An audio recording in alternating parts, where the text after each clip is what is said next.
Hi, I'm Matt, owner and trainer here at Interactive Fitness. What I'm going to show you today is something we do at Interactive Fitness, just some core and cardio circuits. Now the idea here is to get the high intensity interval of cardio while getting some core strengthening. And what this does is allows you to get your peak heart rate in the cardio and then alternate to a core exercise to get that core strength while letting your heart rate recover but not come back to a complete rest. With any exercise program you're going to start and exercise day to day, you want to start with a 3 to 5 minute moderate warm-up to get your blood pumping and your muscles warm, and then followed by a 3 to 5 minute stretching session. And having already done that, you're ready to start. What we're going to start with on this interval training course is hyperextension bench for the low back exercises. Low back muscles are some of the most important muscles in your body, and yet some of the most neglected muscles in your body. Responsible for your posture and pretty much any weight movement you do. If you don't have access to a hyperextension bench, you can do the deadlifts. You can see a previous video to show you proper form on the deadlift. We're going to start with 15 to 25 reps, depending on your fitness level, of the back extension. Notice my back stays very straight. All the motion comes from bending at my hips. Okay? Right now I'm doing it with no weight.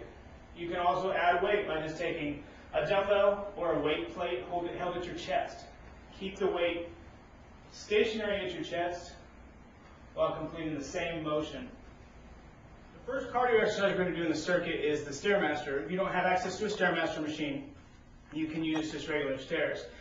Now, to get the most effectiveness out of the interval training as you can, it's best to have a heart rate monitor, something that will tell you how high your heart rate is. Then you can get into the proper zone. To get your zone, each zone is different for everybody based on their age. So to get your proper zone, you can email me, I can figure that out for you. It's usually simply take the number 220 minus your age gives you your max. And what you want to get in the interval training is you want to peak your heart rate up to about 80 to 90% of your max. That's optimum. So like I said, we're going to start with the Stairmaster. If you don't have access to a Stairmaster, go ahead and use just stairs, running up and down stairs, anything like that, bleachers at the school field, anything like that. On the Stairmaster, it's best to use just a quick start or manual setting that gets you going as quick as possible. Set the level as high as you can do on 1 minute. And you're going to get the heart rate as high as you can for 1 minute and stop. Following the Stairmaster to get your cardio and to let your heart rate rest now afterwards, we're going to do the core exercise for ball crunches, primarily for your abs. On the ball crunch, the important thing is to position the ball in the proper place. You want the ball low enough on your back that your abs are always engaged. If you're too high, your abs aren't going to be engaged. You come back too far, you're letting your abs rest and not really getting much exercise.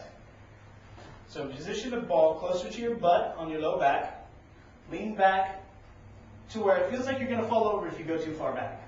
This keeps your abs engaged and your scrunch half sit. Now, just like all of our core exercises, we can increase the resistance by adding weight.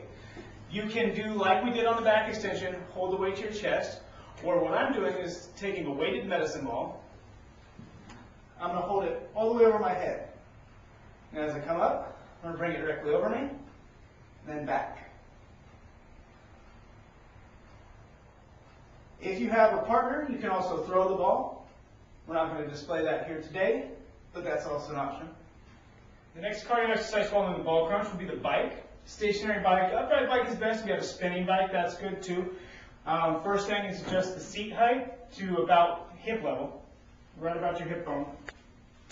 And then, mountain bike, you do the same thing as the Stairmaster. You want to set the intensity level to an intensity that in 1 minute will get your heart rate up to that 80 to 90% range. Okay? Don't really need to sit down on the seat. You want to keep that heart rate up. And same thing, adjust the resistance so that your heart rate gets up to that peak and keep it there for 1 minute. Okay, immediately following the bike, you're going to do a hanging leg raise, or if you have access to a standard leg raise bench, you can use that, or knee tucks if you're not comfortable with the leg raise. Doing the hanging leg raise, so I'm going to find a pull-up bar or something elevated high above my head, and grab the bar, keeping my body as straight as I can, take my legs up to waist level. You want to avoid swinging. Avoiding the swinging exercise is core control. The third and final cardio exercise we're going to do in this circuit is the jump rope. For those of you who saw my last video, you're probably starting to get the idea that I'm a big fan of the jump rope.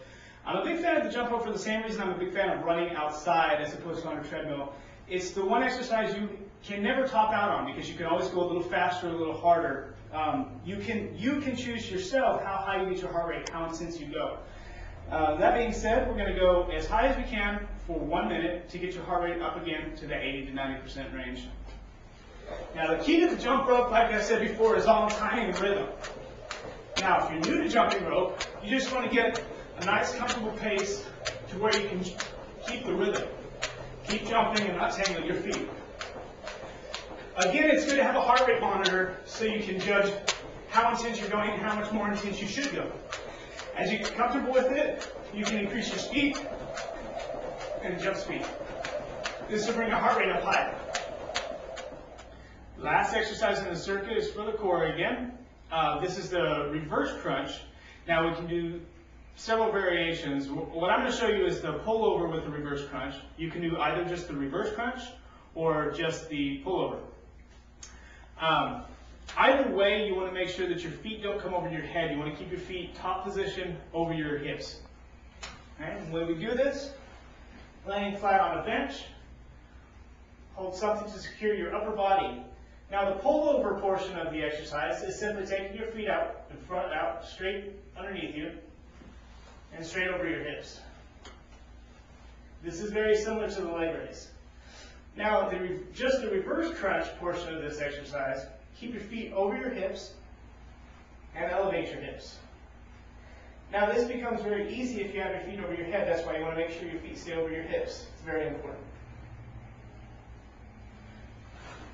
Now, the complete movement of the pullover with the reverse crunch, you're going to start with your feet out like the pullover. Do the pullover, lift your hips.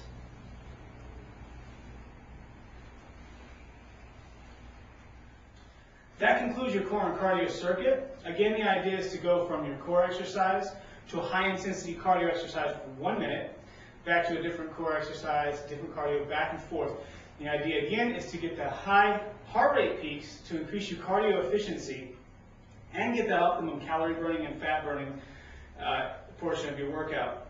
Those of you who have a corporate gym membership, you're probably noticing as you're watching this video, going from these exercises in the order I went is ideal, but a little tough to do in a corporate gym setting because the machines are so spread out. More ideal to do it at home if you have the equipment or in a private gym setting.